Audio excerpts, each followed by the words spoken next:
Hey everyone, how are you? I hope you all are fine. So today we are going to discuss new lecture of nucleic acid. क्या चीज? New lecture किसका? Nucleic acid का। तो आज की class में जो हम लोग डिस्कस करने वाले हैं वो डिस्कस करने वाले हैं गुआनिन के बारे में। क्या चीज? गुआनिन।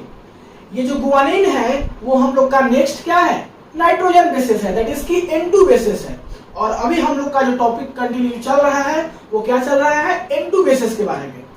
अगर आप पिछला क्लास अच्छा से पढ़े होंगे या तो फिर अगर आप देखे भी होंगे कम से कम, तो आपको सारा बातें समझ में आ रहा होगा जो हम बोल रहे हैं। तो उसको थोड़ा सा हम लोग रिकैप करते हैं पिछले क्लास के इंट्रोडक्टरी पार्ट को। पिछले क्लास में ही हम लोग स्टार्ट किए थे N2 बेस के बारे में, दैट इज की नाइट्रोजन बेसिस के बारे में। तो हम लोग क्या स्टार्ट किए थे? हम लोग बात किए थे कि N2 बेसिस जो है वो क्लासिफाई होता है कितने पार्ट में? 2 पार्ट में। वन इज प्यूरिन बेस, बस ये बस थोड़ा हम पीछे लेक्चर को याद कराने के लिए बता रहे हैं, और another one is pyrimidine base.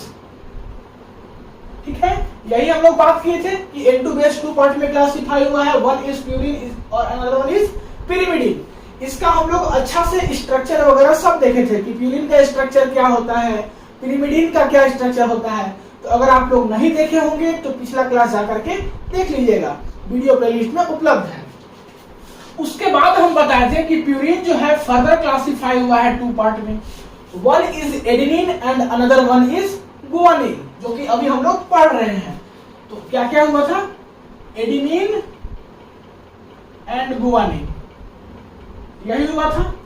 और पिरिमिडिन बेस में जो है ये फर्दर क्लासिफाई हुआ था 3 पार्ट में, साइटोसिन, थायमिन एंड यूरासिल।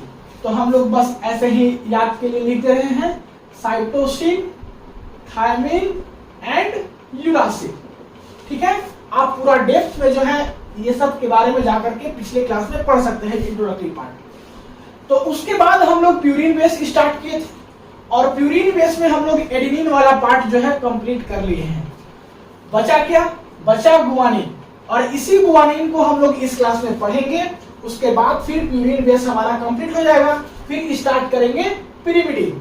इसमें क्या पढ़ना है? तो इसमें कुछ नहीं, आपके सिलेबस में लिखा हुआ है, बस लिखा हुआ है इसका स्ट्रक्चर, उसके बारे में 2-4 लाइन पढ़ लीजिए, और उसके बाद फिर उसका सिंथेसिस, यही सिलेबस में है, इतना ही बात डिस्कस किया गया है। तो चलिए हम लोग स्टार्ट करते हैं अपना टॉपिक, दैट इज की गुआनिन। गुआनिन को हम लोग कैपिटल जी से दिखाते हैं।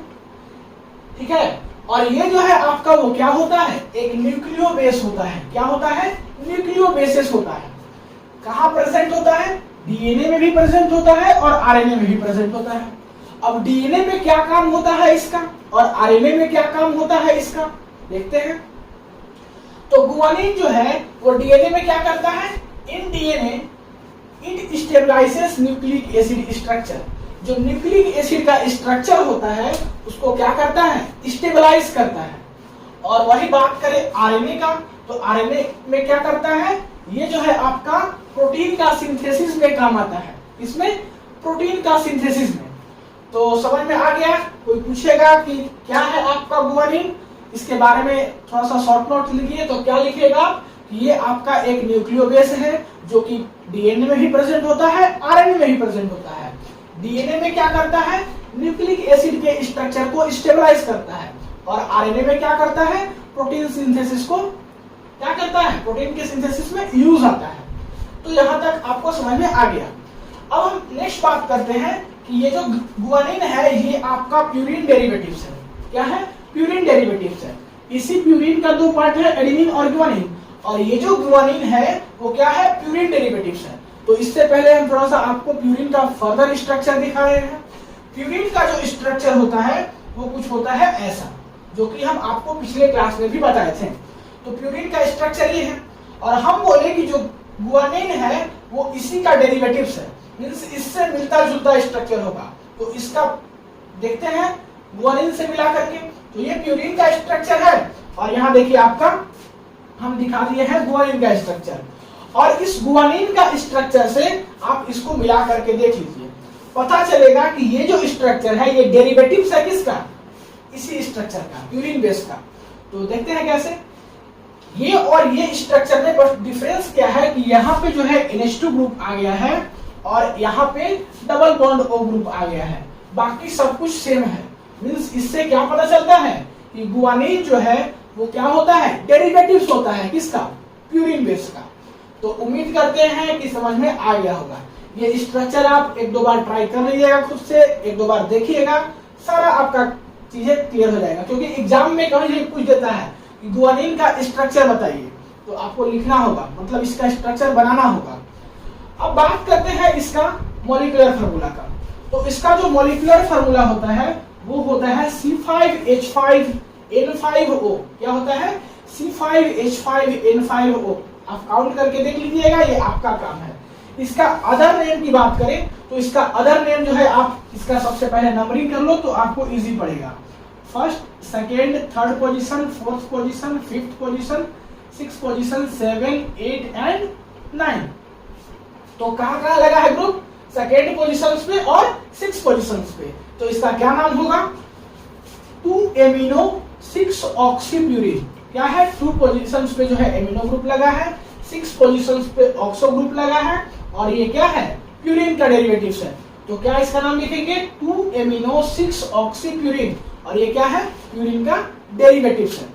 तो उम्मीद करते हैं कि इसका इंट्रोडक्टरी पार्ट आपको समझ में आ गया होगा। यहाँ से क्या क्वेश्चंस पूछा जा सकता है आपको हम बता दे रहे हैं। 1 नंबर या 2 नंबर का यहाँ से क्वेश्चन पूछा जा सकता है, इससे ज्यादा इसका कैपेसिटी नहीं है। एक तो पूछ देगा कि थोड़ा सा शॉर्ट नोट्स लिखिए किसके बारे में, गुआनिन के बारे में। तो शॉर्ट नोट्स पूछेगा तो 2 नंबर का पूछेगा, और उसमें आपको ये सब सारा बातें मेंशन करना होगा कि ये ऐसा ऐसा होता है, इसका स्ट्रक्चर ये होता है, इसका मॉलिक्यूलर फार्मूला अदर नेम ये होता है। ठीक है, या तो फिर 1 मार्क्स में क्या पूछ सकता है कि मॉलिक्यूलर फार्मूला क्या होता है गुआनिन का, या तो फिर पूछ सकता है स्ट्रक्चर क्या होता है गुआनिन का। ठीक है, यही सब बातें पूछेगा यहाँ से। मींस जितना भी बात पता है उतना ही लिमिटेड बात बता रहे हैं जो कि आपका एग्जाम में पूछा जाए। अब हम लोग जो नेक्स्ट हमारे सिलेबस में लिखा है वो लिखा है सिंथेसिस इसका, गुआनिन का। तो इसका हम लोग 2 सिंथेसिस देखेंगे। तो फटाक से यहाँ तक वीडियो को पॉज करके नोट कीजिए, उसके बाद फिर देखते हैं सिंथेसिस। सबसे फर्स्ट सिंथेसिस हम लोग देखेंगे फिशर सिंथेसिस। नोट कर लिए, चलिए मिटाते हैं, 1 2 3।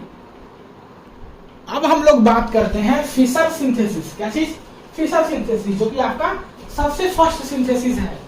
तो फिशर ने सिंथेसिस को दिया था ये, और ये कब दिया था, 1897 में दिया था। 1897 में ये सिंथेसिस को दिया गया था। इन्होंने क्या किया था कि लिया था प्यूरिन का डेरिवेटिव्स, और प्यूरिन का डेरिवेटिव्स क्या था, 2,6,8 ट्राइक्लोरोप्यूरिन।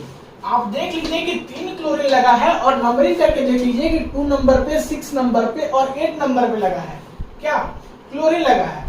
सो इसी के चलते इसका क्या नाम होगा, 2,6,8 ट्राइक्लोरोप्यूरिन। इन्होंने क्या किया कि इसका रिएक्शंस KOH के साथ कराया, किसके साथ, KOH, और जो KOH था वो एक्वस है इन द प्रेजेंस ऑफ हीट, और हीट जो इन्होंने दिया वो 100 डिग्री सेल्सियस किया। तो यहां से हुआ क्या कि ये जो क्लोरीन है वो आपका क्या हो गया, कन्वर्टेड हो गया डबल बॉन्ड O में। क्लोरीन कन्वर्टेड हो गया डबल बॉन्ड O में। अब देखिए यहां से जाके प्रोडक्ट बना, वो प्रोडक्ट बनाइए।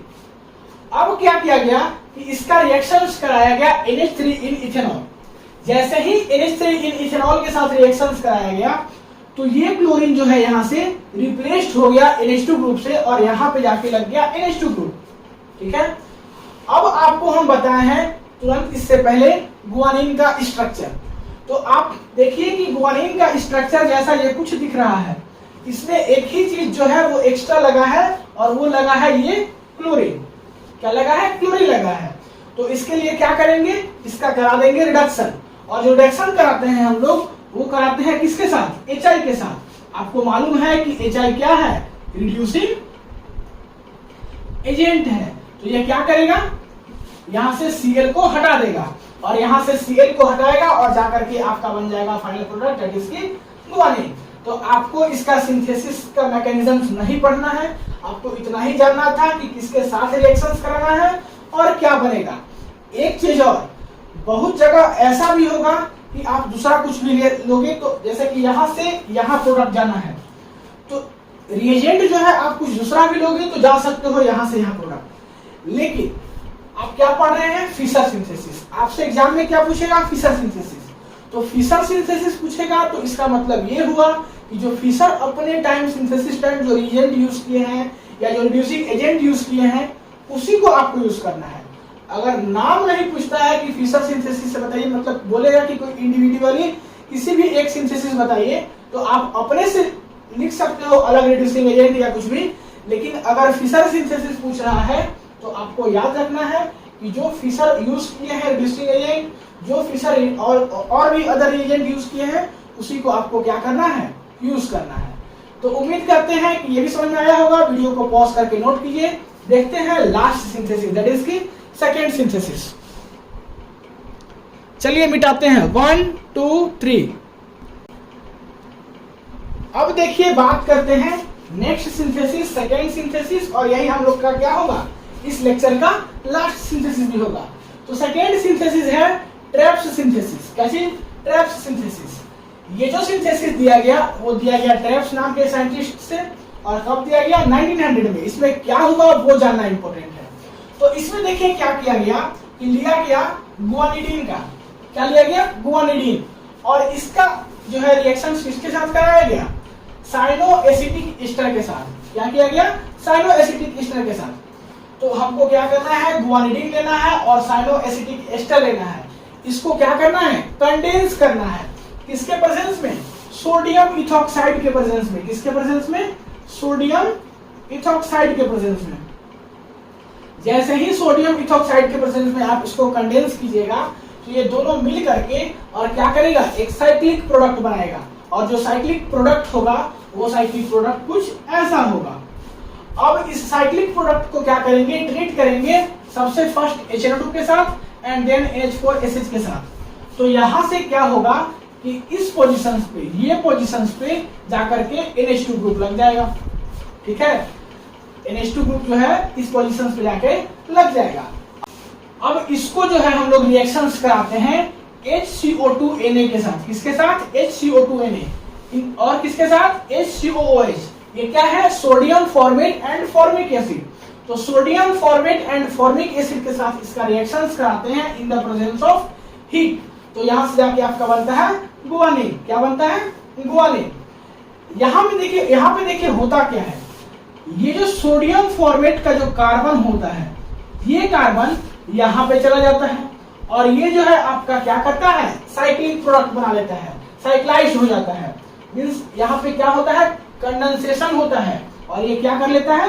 साइक्लिक प्रोडक्ट बना लेता है और जाके क्या बनता है? ये गुआनिन बनता है। तो उम्मीद करते हैं कि ये भी आपको समझ में आ गया होगा। वीडियो को पॉज करके नोट कर लीजिए। मिलते हैं अगली क्लास में नए टॉपिक के साथ। तब तक के लिए पढ़ाई करते रहिए। All the very best. और स्ट्रक्चर थोड़ा बहुत आपको डिफिकल्ट लग रहा होगा क्योंकि इसमें आपको मैकेनिज्म्स भी नहीं पढ़ना है, बट कोई नहीं, आप 1-2 बार ट्राई कीजिए, सारा चीज आपको समझ में आ जाएगा। बस कहाँ पे क्या हो रहा है, जो एक्सप्लेनेशन बताए हैं उसको थोड़ा सा ध्यान में रखना है।